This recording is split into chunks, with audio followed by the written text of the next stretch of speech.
Publicity. ఎవరిది publicity? కాదు sir, ఎవరిది జైపాల్ గారు పబ్లిసిటీ? ఎవరిది పబ్లిసిటీ అంటున్నా?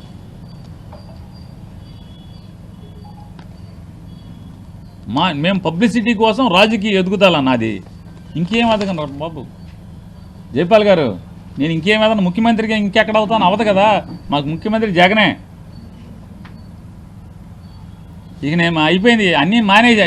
ఇప్పుడు ఏమి వద్దనే కదా, 3 సార్లు ఎమ్మెల్యే అయిపోయా, ఈ ఊరికి చేయాల్సింది చేసేసా, మంత్రి కూడా అయిపోయింది, ఇక చాలులే బాబు అని చెప్పని నేను మానుకున్నా. ఇంకా నేనేం ఎదుగుతాను? నా ఎదుగుదల, నా పబ్లిసిటీ. ఇంకేం పబ్లిసిటీ? ప్రస్తుతం జైపాల్ గారు, నా ఉద్యోగం తెలుగుదేశం ప్రభుత్వం చేస్తున్నటువంటి దురాగతాలని, అక్రమాలని, దుందుడుకు చర్యల్ని, దోపిడీల్ని, ప్రజల్ని దోచుకునే చోట ఎక్కడెక్కడ జరుగుతుందో ఆ దాంట్లో పోరాటం చేస్తున్నటువంటి కృష్ణా జిల్లాలోని వైఎస్ఆర్ కాంగ్రెస్ పార్టీ ప్రతి కార్యకర్తకి అండగా ఉద్యోగం చేయటమే నా విధి నిర్వహణ. దానిలో భాగంగా ఆ దోపిడీదారులకు ఎవరెవరైతే కొమ్ము కాస్తుంటారో వాళ్ళని కూడా గట్టిగా నిలదీయటం అనేది నా ఉద్యోగ ధర్మం, నేను చేయాల్సినటువంటి విధి. దానిలో భాగమే నువ్వు నన్ను పబ్లిసిటీ అనుకున్నా సార్, జైపాల్ సార్, మీరు నన్ను దాన్ని పబ్లిసిటీ అనుకున్నా, నా రాజకీయ ఎదుగుదల అనుకున్నా, ఏమనుకున్నా నిలదీయటం మాత్రం ఆగదు జైపాల్ గారు. ప్రశ్నించటం ఆగదు జైపాల్ గారు. కేసు కట్టి జైల్లో వేసినంత మాత్రాన జైలు ఊతలలో లోపల నుంచి కూడా ప్రశ్నిస్తూనే ఉంటాను జైపాల్ గారు. నేను అనుచిత వ్యాఖ్యలు పోలీసు శాఖ నుంచండి. పోలీసు శాఖ ఏంటి? ఇందులో శాఖ ఎక్కడొచ్చింది జైపాల్ గారు? శాఖ ఎక్కడొచ్చింది అంటున్నా. నేను మొన్న పామర్లో కూడా చెప్పా, మాలో ఎలా అయితే రాజకీయ నాయకుల్లో ఎలా అయితే తప్పుడు వాళ్ళు కొంతమంది ఉన్నారో, బుద్ధి గడ్డి తిని పేకాట్ల మీద బతుకుతున్నారో, క్లబ్బులు నడిపి బతుకుతున్నారో, ఇసుక తిని బతుకుతున్నారో, మట్టమ్ముకుని బతుకుతున్నారో, జనాలకి పనులు చేయడానికి లంచాలు తీసుకుని బతుకుతున్నారో, కాంట్రాక్టర్ల దగ్గర బల్ల కింద చేయి పెట్టి లంచాలు తీసుకుని బతుకుతున్నారో, మాలో చెడిపోయినట్టుగానే కొంతమంది పోలీసుల్లో కూడా కొంతమంది అధికారులు, ఉద్యోగస్తులు చెడిపోయి ఉన్నారండి. వారిని ఉద్దేశించి మాత్రమే మాట్లాడుతున్నానని చెప్పాను. అంటే మీలో చెడిపోయినా కూడా మేమేం మాట్లాడకూడదు ఎవరిని?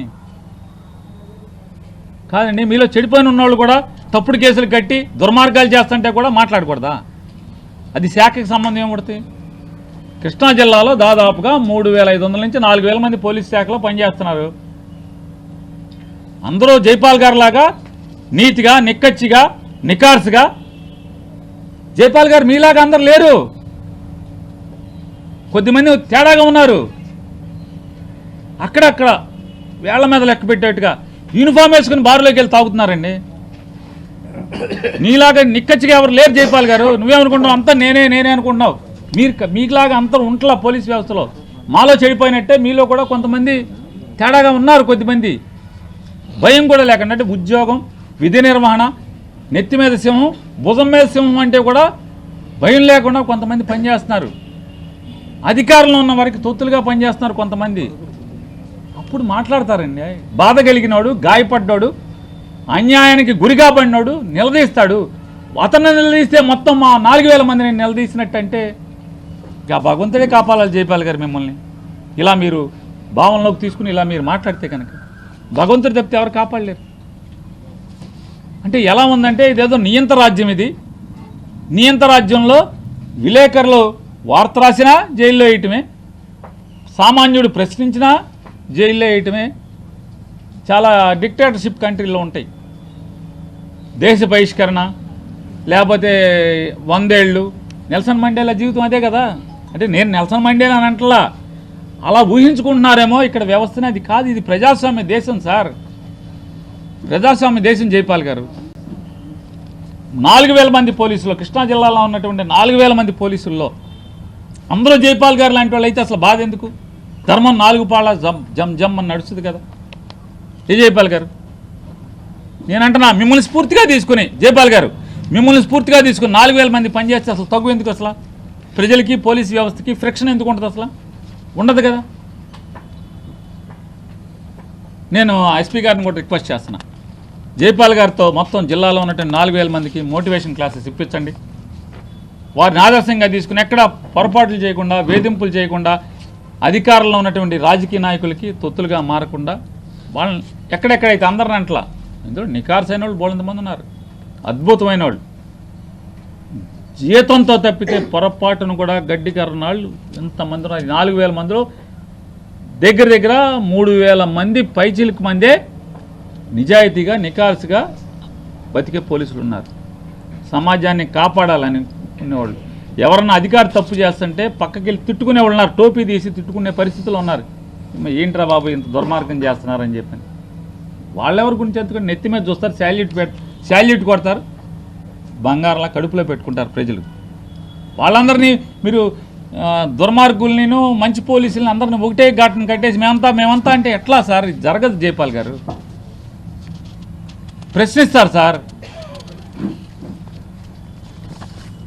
వారు ఏమంటారంటే, నాని గారు అర్థం చేసుకోవాల్సింది ఏమనగా పోలీసు వ్యవస్థ ఆధారితంగా పనిచేసేవారు మీరు అన్నట్లు సొంతంగా ఇష్టం వచ్చినట్లు పనిచేయరు. చూడండి నవ్వుతున్నారు, వెనకాల ఉన్న విలేకరులు కూడా నవ్వుతున్నారు ఈ మాట. సొంతంగా మొత్తం ఎవరి మీద ఆధారపడరంట, సొంతంగా ఇష్టం వచ్చినట్టు పని చేయరంట, దానికి రూల్స్ ఉంటాయంట.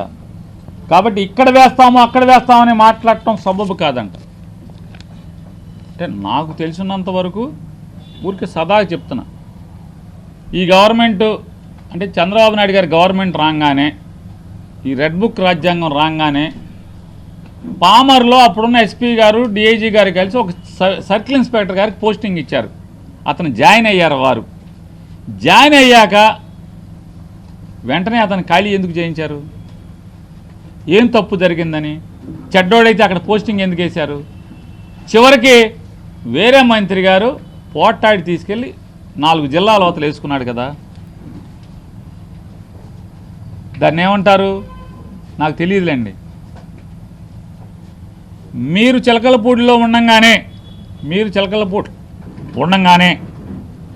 తాలూకాలో 2014లో కూటమి ప్రభుత్వం కుల రవీంద్ర గారు, అంటే నీ గుర్తు చేయడం కోసం చెప్తాను, కుల రవీంద్ర గారు మంత్రి అవ్వంగానే 14లో ఒక సిఐ గారిని, ప్రస్తుతం పశ్చిమ గోదావరిలోనో తూర్పు గోదావరిలోనో అక్కడ ఉన్నట్టున్నారు వారు, లేకపోతే ఆ కోనసీమలోనో, వారు మచిలీపట్నం తాలూకాలో పోస్టింగ్ రాగానే వారిని జాయిన్ అవటానికి వీల్లేదు, జాయిన్ అయ్యాటానికి వీల్లేదు, నువ్వు స్టేషన్లో ఉంటే బాగోదని చెప్పని అతనికి ఫోన్ చేసి ఎస్పీ గారికి ఫోన్ చేస్తే, అప్పుడున్న ఎస్పీ గారికి, ఇప్పుడు రిటైర్ అయిపోయినటువంటి ఒక డిఐజీ గారు కొల్లు రవీంద్ర గారి ఇంటికి వచ్చి, ఆయన నేను ప్రోగ్రాంలో ఉన్నామంటే 2 గంటలు వెయిట్ చేసి డీజీపీ గారు ఇలా మీకు నచ్చ చెప్పమన్నారని చెప్పినా కూడా అతన్ని జాయిన్ చేయలేకపోయారు కదా.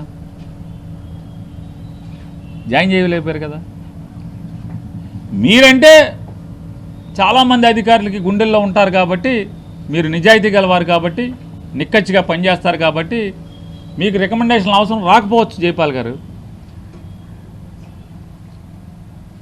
మీ ఎస్పీ ఆఫీసులో ఎస్పీసీసీ గారిని లేదా పోస్టింగులు చూసేటువంటి ఏవో గారిని చెప్పండి సార్, మన జైపాల్ గారికి ఎమ్మెల్యే లెటర్ లేకుండా పోస్టింగ్లు ఇస్తారని చెప్తున్నాడు సార్ జైపాల్ గారు. చెప్పండి సార్ జైపాల్ గారికి, ఆయన గ్రౌండ్లోకి రావట్లా పాపం, ప్రెస్ మీట్ కోసమే వచ్చారు నిన్న గ్రౌండ్లోకి. ఒక్కసారి ఆఫీస్కి పిలిచి చెప్పండి సార్,